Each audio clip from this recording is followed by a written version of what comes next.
So we're kicking off this afternoon.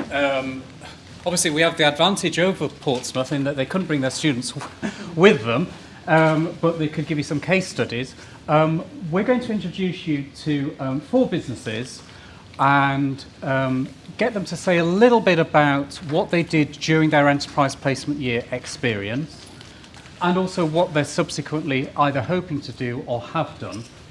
And then what we'd like to do is open up the floor to questions, because obviously you've heard from our perspective what it looks like. Now's your chance to quiz the students on what it actually feels like to go through this. So if I could ask our EPYs to join me. First of all, we've got from Design by Inc, Matthew Jones and Nicole Rawson are coming up. Matthew and Nicole are actually now in their final year, so they did EPY last year.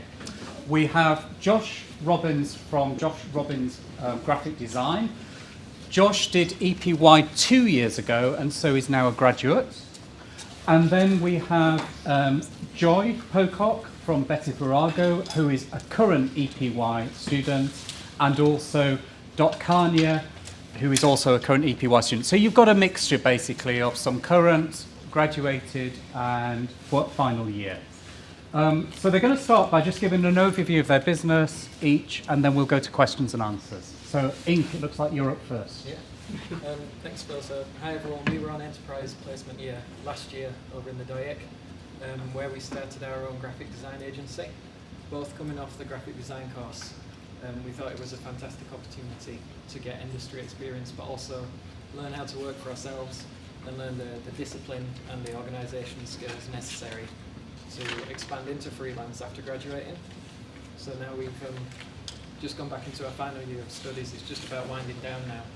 And I think with enterprise placement year, it's given us a much better insight of how to make our work to the standard that it needs to be after we leave university, as well as connecting us with a bunch of other people that we wouldn't have met otherwise. Yeah, so our journey on enterprise was we started out producing designs on t-shirts and posters and that kind of thing, just to give people an idea of the kind of work that we were capable of. Because it's kind of hard when you're given a brief on the graphic design course to make work that is suitable for industry. It's very much quite rigid in the structure. So we just wanted to show people what we're capable of. People saw our designs and liked what we did. And it started off to begin with just doing some small work for the businesses in enterprise, the other students asking us for logos, websites, that kind of thing. And slowly it turned out that the most work that was in demand was animation work.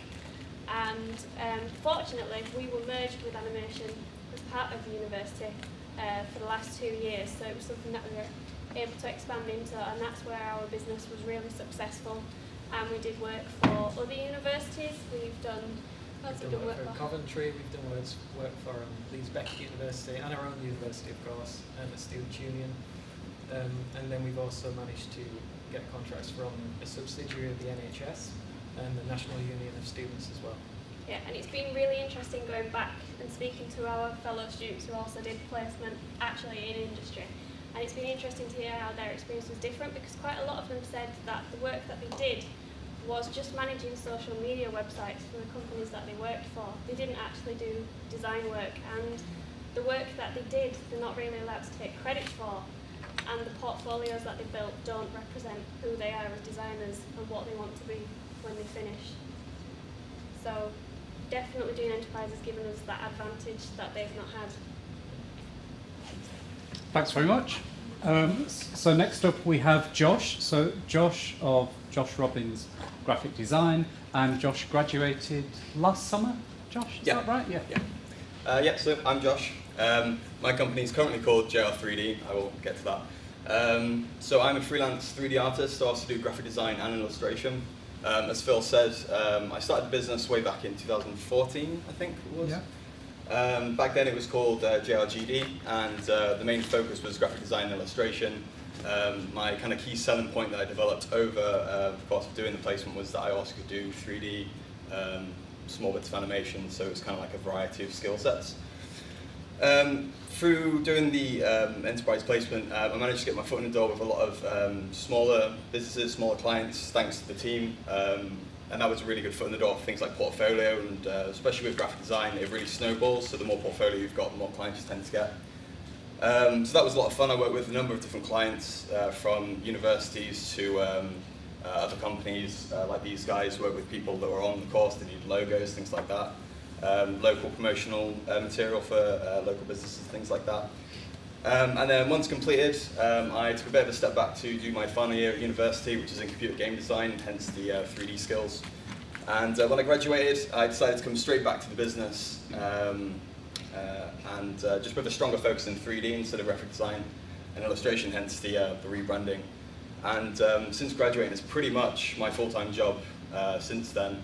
I'm currently working with a virtual reality game development company in York, and I'm their 3D artist for their first intellectual property-owned game, which is very exciting work. And that's just a very brief rundown of kind of where I was and where I am now. Thanks very much, Josh. Next up is Joy Pocock with her business Betty Virago. So Joy is currently on enterprise placement here. Hi, I'm Joy. I'm also Betty. We are, I say we, I mean the royal we. We're a craft business. We make a lot of craft kits for people, and we're just going into making knitwear, designer knitwear. But we have a lot of traditional values, so we use old-fashioned ways. I still have spinning wheels, 30, 40-year-old with spinning wheels at home that use old-fashioned knitting machines that are not made anymore. With our craft kits, we worked with a charity that supports bereaved children, and we've developed a craft kit for them that's going to go to hospices all over the UK for children that are suffering bereavement. We also have a big social enterprise part of my business. We've been creating warrior craftswomen, because the word virago means a woman with a warrior spirit. And I do a lot of work in Leeds with street prostitutes.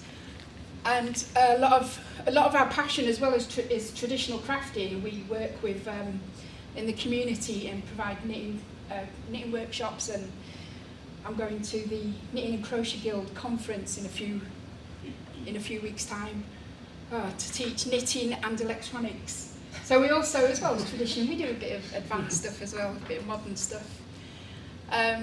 Yeah, so we do quite a lot of stuff.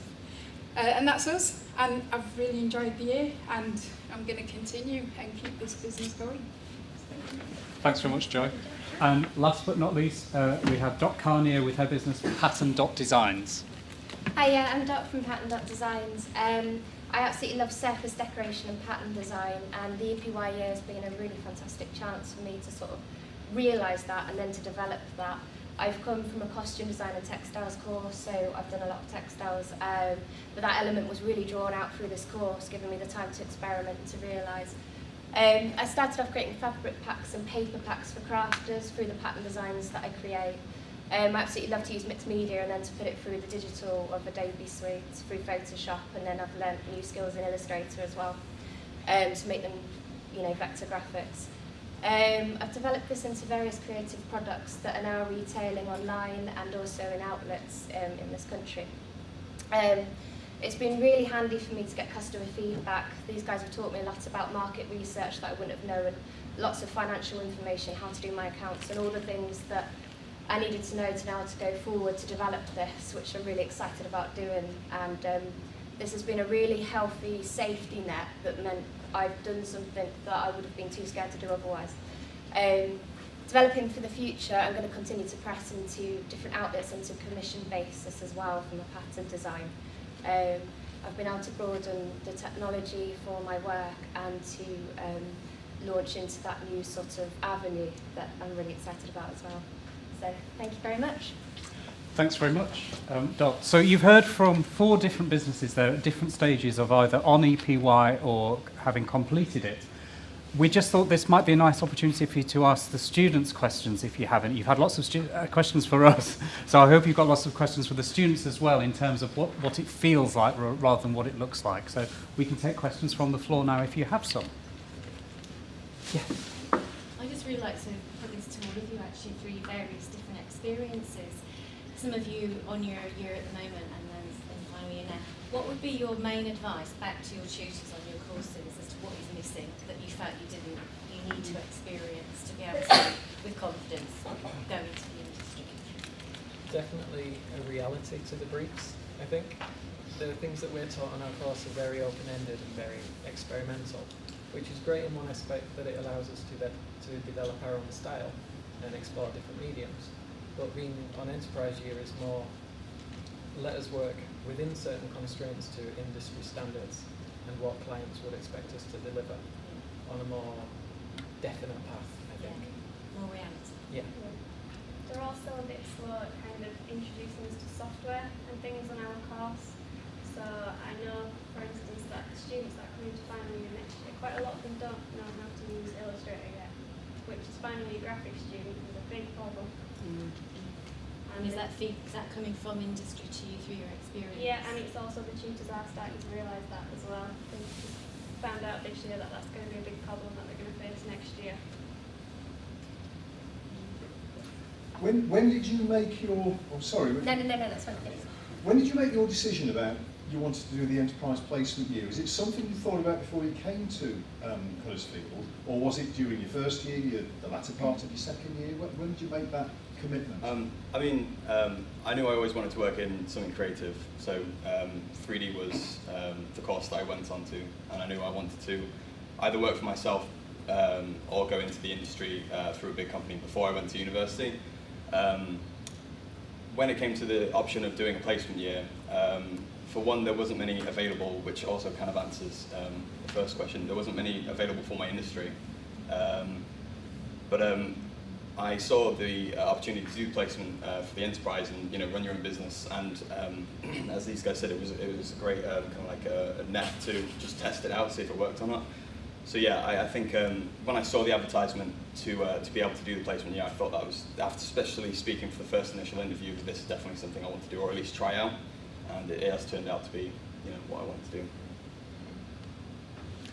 If I could just add to that, we have found sort of anecdotally that we are seeing more and more students that apply that have said that they've chosen to come here because of that. That's specifically relevant for the sector-specific option because the school have invested so much into it, and they can use it as a recruitment tool to attract the best students that want to go down that route. Sorry. Any more questions for the students? Yes, Claudia. Do you think that the final year could be better structured to help you to continue to run your business? I mean, how many of you found that coming to final year, with all the work you've got to do, dissertations you've got to write, you've almost had to put your passion on hold to allow you to do that year? Do you think there is a way that final year could be better structured to support you to continue running your business, but also enabling you to finish the degree? Are there any ideas that you've got? We've definitely found that we've had to kind of let our business take a back seat while we do our final year, which initially we were disappointed at, having built up such a good reputation on enterprise placement year. It seemed a shame to drop it all of a sudden. But what we found is that while we've not been able to continue our business full time, the clients that have come to us and said, can I have an animation, can I have a logo? Once we explained that maybe in a few months, once we graduated, we'll kick off our freelance again. It's not so much a problem as we've had to completely stop everything. We've just had to put jobs on hold, which in a way is good because now, once we do graduate, we've got a few things ready to get us going immediately with clients that have said, right, as soon as you've done, I want this to. So in a way it is bad because we were enjoying it so much and it's had to stop. But also there's an opportunity for definite employment as soon as we leave. I think the major thing with final year that probably could be changed to make it easier is the deadlines that they impose and the aims and objectives that you have to meet. Because for us, we could have done, they do give the opportunity for us to set up a business and continue it through final year. But the problem is with graphic design, when you're working for clients, is kind of like deadlines get extended beyond what our deadlines are, and the work that we produce might not always be up to the standard that we would want it to be, because it is the client that gets the final say, that says this is what they want. And my course is very much geared towards getting students ready to go straight into industry. So I think now that the enterprise supports the ability to have a game design placement year, that's a really good thing. But during final year, it was kind of like going from running my own business to going back to getting ready to go into industry. There was like a massive gap between those two things. And as well, with the first question asked, I think after graduating as well, if you're not looking to go straight into a company, there's pretty much like no support from the course. There's plenty from here, but they kind of, I guess there's too many students to be able to be like, okay, some people want to do this, and people, most just go straight into the industry or don't do it at all. So, I suppose just to temper your question slightly, Claudia, for Joy and Dot, because they're about to finish EPY and go into fourth year. So, is there anything that you'd want to say about that? You know, is it are you looking forward to it? Is it daunting, or your thoughts on that? Yeah, I think the trouble with trying to run the business and do the course will be that the deadlines, especially for mine, come all at the same time. So I think, you know, maybe perhaps if they were more staggered is the only suggestion that I could think of with the deadlines. So the hand-in for my textiles would be different to my design too. But I will keep it ticking over, just for sheer determination alone, I think. So maybe some flexibility in terms of deadlines for students that have specifically gone into EPY or sector-specific EPY and want to continue the business, maybe just some understanding from the academics part that maybe deadlines could be looked at slightly differently for you in terms of the other students that are on the programme. Obviously, knowing that we have to have, there has to be equity as much as possible, but trying to just understand that there are different challenges that you face. I think you're trying to do. I think the question, Claudia, raises the issue of an understanding, and I'm sure we all kind of know what I'm talking about here, an understanding of what we mean about enterprise education and enterprise development. And there's not that depth of understanding across campus that they sort of, EPY's over there, enterprise is over there, but what we do is over here. And what we're doing with the game school by working really closely with them and communicating and just basically selling the benefits of what we're doing to them. As Phil says, we know now that it's a recruitment tool, so that gives them another reason to support us and start to understand it more.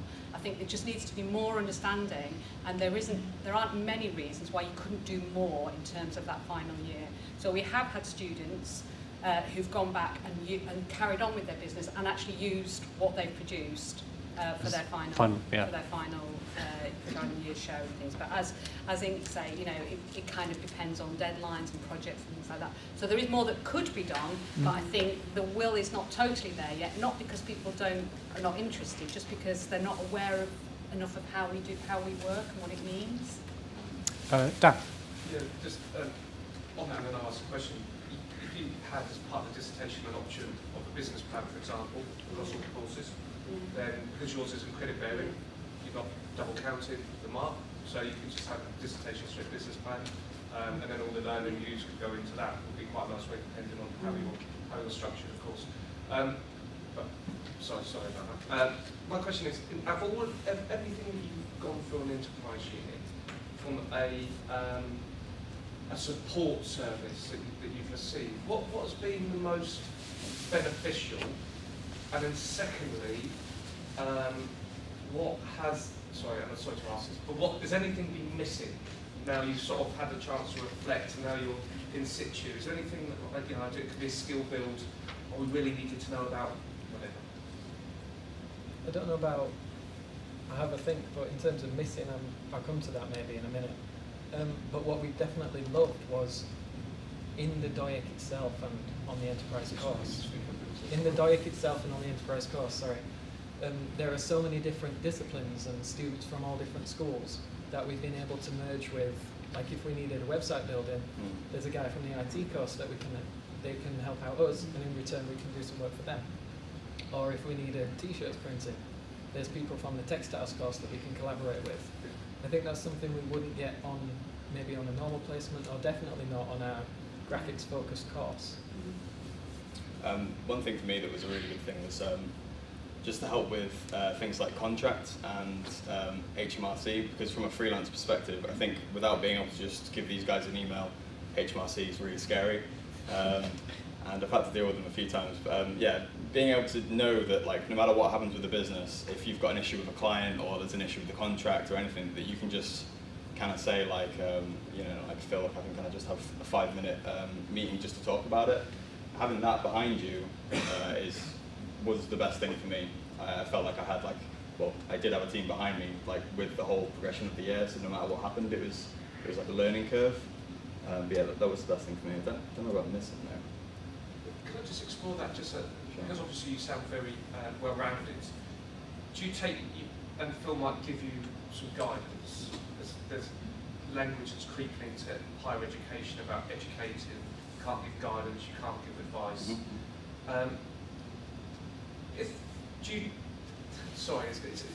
When someone says about contracts and they might give an opinion, do you ultimately make the decision yourself? So you wouldn't go back and say, well, actually, it was this. It was more specifically with my contract.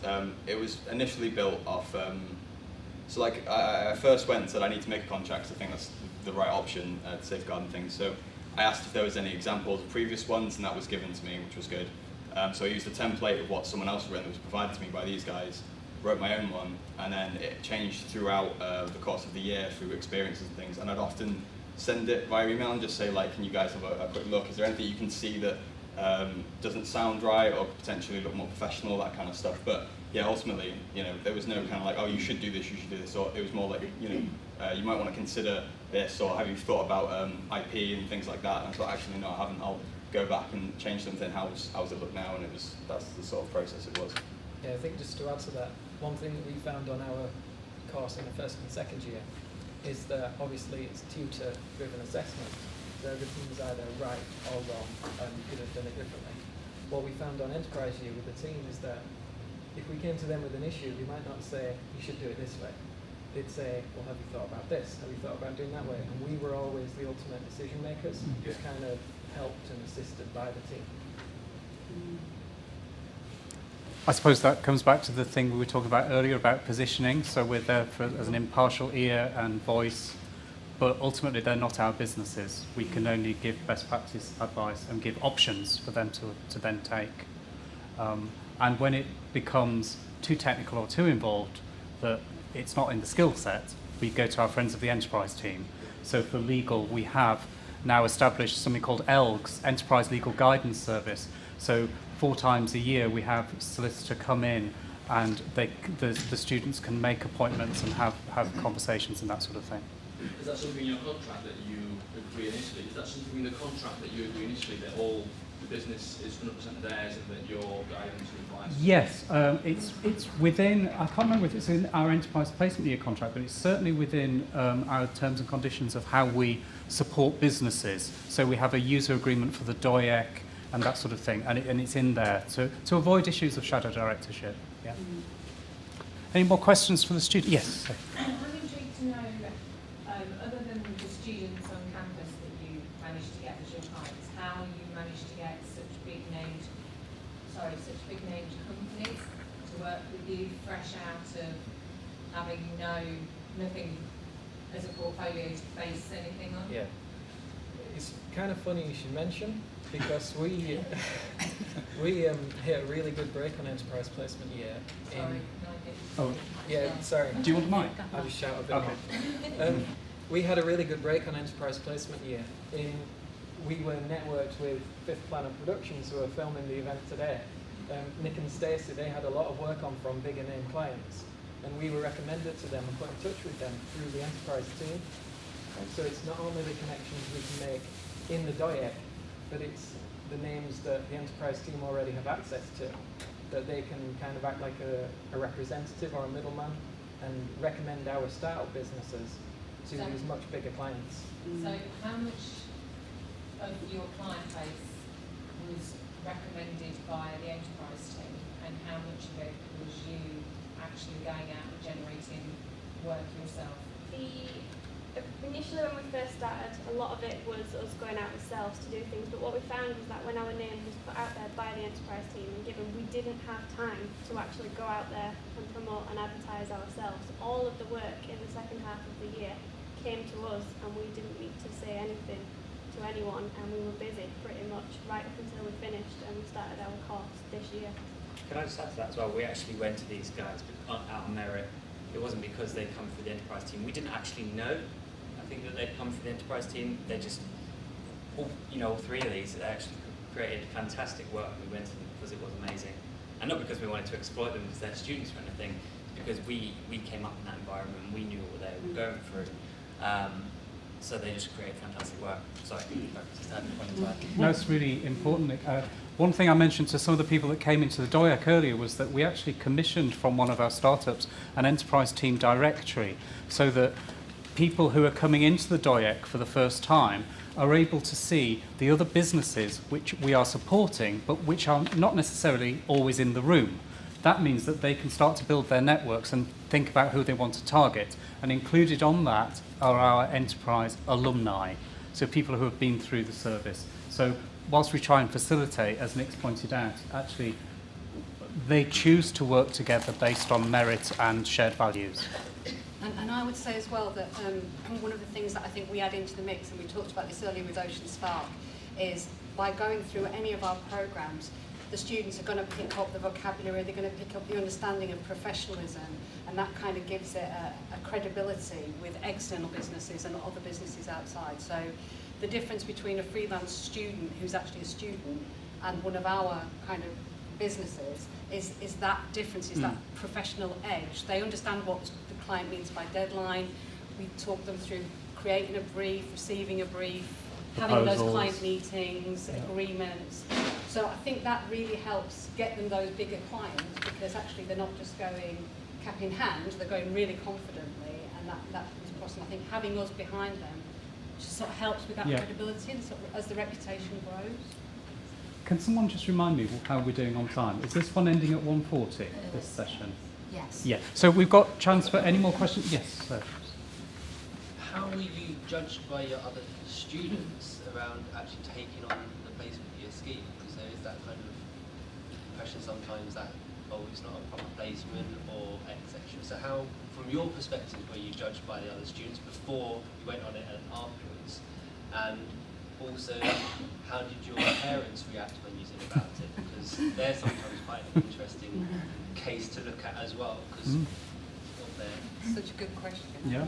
I think the students on our course particularly are really supportive of it, and what we found was that when we were promoting ourselves and advertising ourselves, that they'd get on board with all the social media, they'd follow what we were up to, they'd message us all the time giving us support of what was going on, ask us for help with what they were doing on placement. And when we've come back, everyone is very aware of what we've done. The people that aren't aware are actually the tutors. They're the ones that have the least understanding. And going back to your earlier question about the thing that was missing, I would say that it's not the enterprise team that have something missing, it's the courses that we've come from have very little communication with us whatsoever when we're on the course. I mean, when we got back, the course asked me and Matthew for a 5,000 word report that they'd not told us about at any point during the entire year. And it was kind of just left to us on like the last 2 days to complete this report that they needed. So it's quite poor on their part, really. Just on that point, we had some discussions with a couple of you about what is the module that they are attached to. Is it just a generic placement module, or is it specific? And I think the reason that that issue happened is because in many of the schools, it's the EPY students are being attached to a generic placement module. Therefore, there's sometimes a misalignment. Where you start to get really good results is, for instance, in computing engineering, where we've had Catherine working with the school very closely, and they have reconfigured and have a dedicated enterprise placement year module, which means that all of that is completely aligned. So they wouldn't be asking for something which is not relevant to that experience.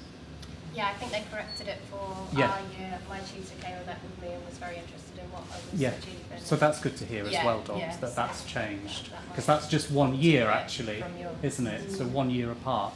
Yeah. Any other questions? Yeah. Obviously, it's from a student perspective, because it sounds so good and all your learning is so rich, and obviously you can sense it, you can hear it. Why are there more students applying for it? I don't think it was made aware to us right up until the last minute, the kind of thing that was available in this building and down in the end room. We came to the end of our second year with the intention of going straight through and doing a 3-year course and then graduating. it was at the last minute that our tutor said, why aren't you doing a placement? It's such a great opportunity. I said, well, maybe it's not for us, not liking the idea of going and working with someone else and coming back. It was literally a week before applications closed that we were told there's this thing called enterprise placement year. So I don't think awareness is really out there, especially on our course, of the kind of thing that's available in the DIEC. Yeah, it's the same with my course. Before these guys started working with computer and engineering, I think it was just you go on a kind of like semi-relevant placement year and come back with like work skills as opposed to industry skills. And I think I applied a bit later. I saw one of the posters and I thought, that actually sounds really good, and spoke to one of my tutors about it, and I think it was the ex-head of the course. She said, oh, have you heard of enterprise placement before? And I was like, I think I've seen the poster, but I'm not sure. And she said, yeah, by the sounds of what you want to be doing in the long run, you really need to get into contact with them and do that. So again, it was quite last minute that it was suggested, but I think for game design now, because there's such like a link, it would be much easier for someone in game design to jump over. And my background's marketing, and I find it incredibly frustrating that the word isn't out there, but to a certain extent, the students find us who are the most kind of curious and looking for something like this. And that's what we want, But in some ways, we know that there are students out there setting up their own businesses, working freelance, who are missing out. So it's a real toughie for us, because I do marketing, but I help these guys with their marketing. I'm not marketing the enterprise team. And we do try and do stuff, but we're so resource limited in that way. This kind of thing, we're trying to do this more, get the students to promote it for us. Hence the current strategic review of enterprise here, because actually it's about raising awareness at staff level almost. I mean, our last brochure was not targeting our students and graduates, it was targeting staff to say this is what the enterprise team does, in the hopes that staff are not as transient as students. If they know what we do, they can promote it better. Can I ask Linda what it's like at Portsmouth? That was something I was going to ask you in terms of what's the buy-in like from the faculty? Are they very supportive? What do you understand what you're trying to do? Do they feed in to SEP or? Again, really sporadic, and it is. I completely agree with what Catherine said there. It's a real frustration trying to get the word out, and that's one of our challenges. And we did an employability enterprise conference internally last week, and it was great because I ran a session on the self-employed placements, and we had a whole host of academics come into the workshop, and hopefully now they will go out and sell it to their students. But yeah, it's very course specific. Some academics really buy into the whole idea, and others don't believe that's value at all. When they sit down and they speak to the students who have done it, then they get it. Do you find that's attributed to the discipline? Do you find like sort of the sciences, maybe the maths are a little bit more, but the arts are more open to? It used to be, but I'd say in the last 18 months, the sciences are actually really buying into it. And said this year, we're hoping to get some of the science students on, particularly things like psychology, social enterprise students, sociology, social work students. So yeah, it is definitely growing in that area.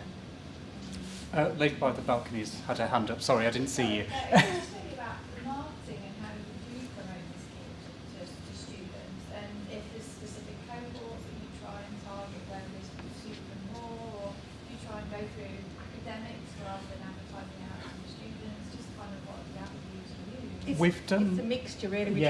We've tried all sorts of things. We've done everything from having, for instance, enterprise placement year placed on all the student desktop computers across campus.